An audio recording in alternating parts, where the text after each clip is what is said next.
ringan, maksudnya enggak yang memberatkan ke pihak manapun, ada di tengah-tengah. Namanya wasatia ya. Jadi wasatia itu kata dasarnya wasit, bukan wasit. Wasit itu adalah penengah nih di sini. Dan Islam itu mengajarkan adalah Islam ya wasatia, harus berimbang. Nah, kalau di Muhammadiyah nih, barangkali kan Pak Mul udah baca-baca atau Kang Eja lebih berpengalaman lah di Muhammadiyah. Iya, kamu juga. Apa dia gitu mimiknya. Kalau misalkan dalam konteks rumah tangga nih ya, dalam konteks rumah tangga. Iya. Iwan. Rasakan hati ya intuisi. Bukan, apa gitu. Iya. Menafkahi, untuk menafkahi. Kalau perusahaan aku yang bawa ke kami. Lanjut. Menafkahi. Setelah pisah, apakah memang tidak ada kewajiban untuk suami menafkahi anak? Kalau misalkan Muhammadiyah ada di tengah-tengah, kalau untuk NU kan menafkahi anak itu sampai akhirat pun kan tetap tanggung jawab ayah itu bertanggung jawab. Apakah di Muhammadiyah juga sama? Apakah memang benar ada aturan atau ada konteks yang mengatakan bahwa menafkahi anak itu tidak harus dengan uang ataupun dengan bertemu, cukup dengan doa saja karena Allah lebih mengetahui. Nah, itu mangga dijawab. Mangga Kak Eja.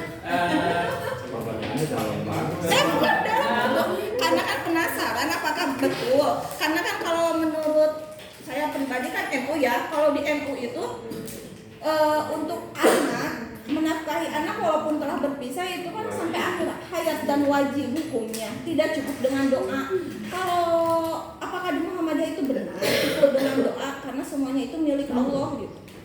Begini, saya yakin itu sama ya dasarnya dari usul fikih, dari Al-Quran, Sunnah, Ijma segala macam. Kalau sama istri itu bisa berpisah.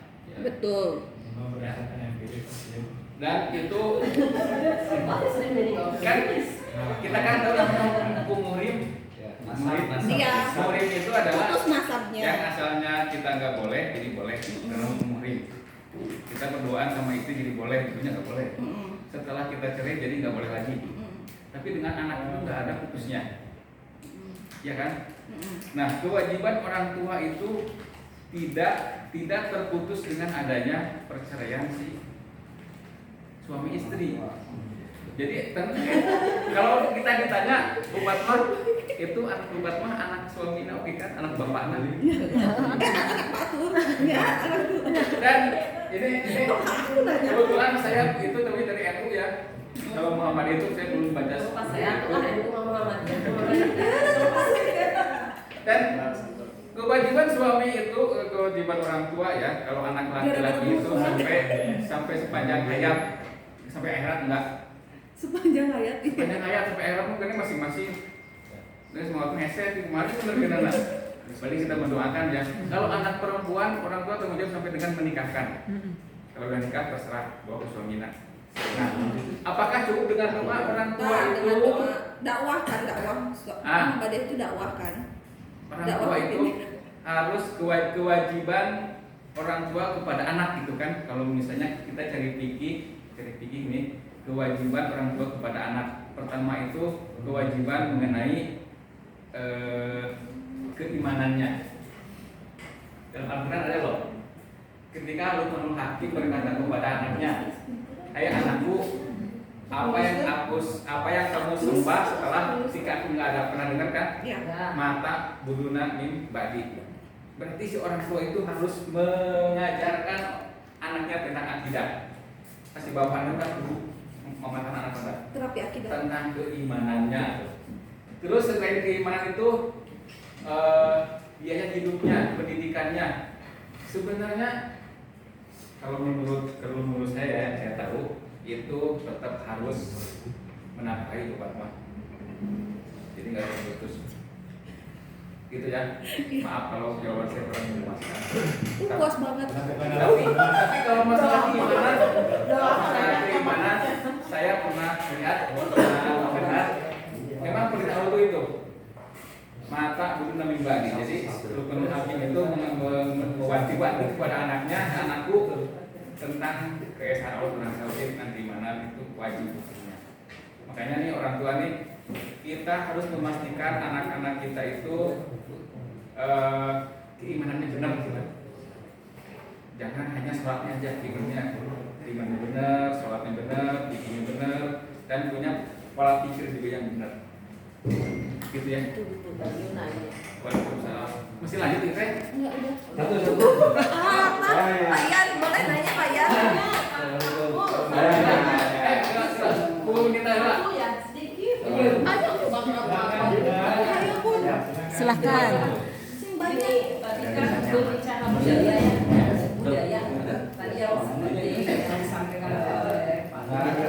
Jadi pertanyaan saya singkat saja. Apakah di dalam Muhammadiyah itu ada suatu semacam surat keputusan dari pimpinan pusat, jadi kebijakan yang menaungi bagaimana Muhammadiyah itu bersikap terhadap suatu budaya. Jadi di situ tuh Muhammadiyah itu seperti mengeluarkan semacam SK gitu ya, bahwa nggak boleh ada tahlilan atau apa. Jadi itu akan menjadi suatu guidance atau pedoman bagi pengikut-pengikut Muhammadiyah. Itu aja yang menjadikan rujukan. Kalau memang ada, berarti kan memang itu sudah jelas ya tidak diperbolehkan. Apapun kayak tadi kan wajah, oh sepertinya boleh gitu. Nah itu ada nggak sih bukti secara tertulis bahwa Muhammadiyah itu membolehkan atau tidak membolehkan hal-hal yang berbau kebudayaan? Makasih.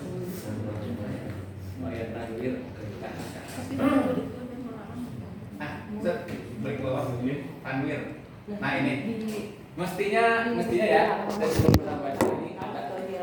Jadi tanwir kalau tamar itu kan musyawarah besar. Kalau tanwir itu semacam musyawarah yang kecil ya, aja ya. Ada lagi namanya tarji. Kalau tarji itu punya otonom sendiri, ada majelis sendiri, semacam FUI-nya, semacam FUI-nya Muhammadiyah gitu yang menangani untuk urusan fatwa. Biasanya kalau saya lihat di sini ya, jadi setiap fenomena itu Muhammadiyah memberikan pedoman-pedoman, termasuk kayak tadi ada. Dan saya yakin itu pasti ada. Belum dicari aja ya, misalnya SK pimpinan pusat Muhammadiyah nomor sekian tentang, nah itu kan akan lebih mengikat ya, gitu loh. bukan SK sih, sifatnya tuh fatwa ya. Muktak ya, Fatwa. Milik misalnya ini ada fenomena rokok. Ya, kayak gitu lah. Ya, punya fatwa tentang rokok. Terus misalnya tentang wayang. Saya yakin Muhammadiyah ada semacam fatwa tentang wayang. Nah, pernah saya baca bahwa menurut Muhammadiyah kalau pertunjukan wayang yang ditampilkan di Muhammadiyah, sindirnya itu nggak boleh pakai apa? Kebaya yang terbuka ininya gimana Pak Iwan? Ininya ya. Tapi ininya jelas lagi. Sindirnya itu pakai kerudung. Dan saya lihat waktu ada penampilan yang Sukuraga, saya perhatiin itu benar-benar semua sindirnya itu pakai kerudung. Cantik-cantik gitu. Dan mungkin menyesuaikan. Berarti Muhammadiyah itu punya semacam keputusan boleh misalnya pergelaran wayang, tapi jangan ngomongin misalnya ini yang berbau mistik Hindu misalnya ada Krishna segala macam atau misalnya Muhammadiyah mau menggelar seni pentas seni, berarti misalnya nggak boleh artis yang ada batasan-batasannya. Batasan itu pasti ada tulisannya, ada pedomannya. Termasuk nih. Cari mandiri, penting itu. Karena kan dari gue juga. Seniman Muhammadiyah itu salah satunya ada yang tahu kayak gitu Adit? Tahu. Tahu kan? Saya sebenarnya ada kayak gitu. Ada lagi yang lain munajat ya.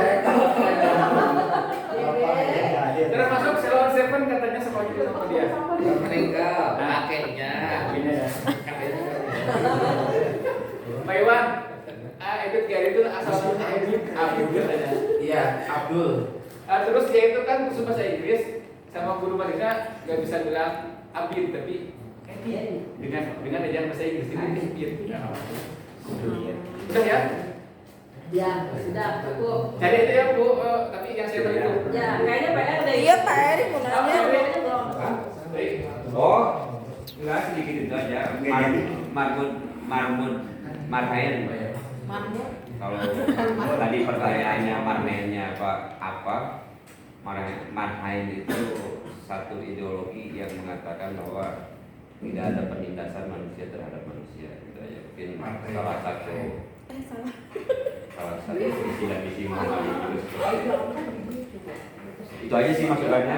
Sama Munuu itu kalau kata Kang Sule Munuu itu.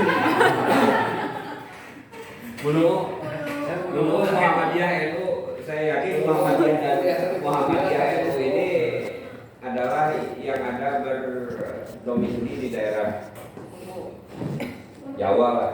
Walaupun Muhammadiyah itu berkembang di Jawa Tengah terutama karena Jogja, tapi tidak semua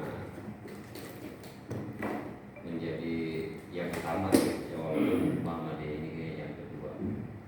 Mungkin lebih banyak RU-nya teman-teman di Jawa Timur. Jawa Timur ke sana ya lebih banyak RU. Tapi ya tidak masalah sih soal tengah-tengah itu. Cuma nanti mungkin kamu nanti agak diperlembut aja bahasanya A sama C-nya, jangan ekstrim kiri sama ekstrim kanan juga bahaya. Terima kasih itu aja. Oke. Ya, baik.